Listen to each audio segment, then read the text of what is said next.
हो भारत में एक ऐसा जंगल है जहां आज भी लोग जाने से डरते हैं।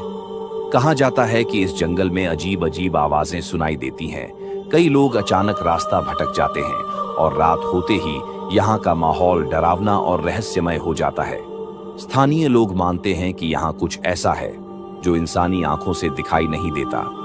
कई बार कैमरों में अनोखी परछाइयां भी कैद हुई हैं, लेकिन आज तक इस रहस्य का सच सामने नहीं आया। अगर आपने ये बात पहली बार सुनी है तो एक सब्सक्राइब ठोक दो। ऐसे ही रहस्यमय वीडियो रोज मिलती रहेगी।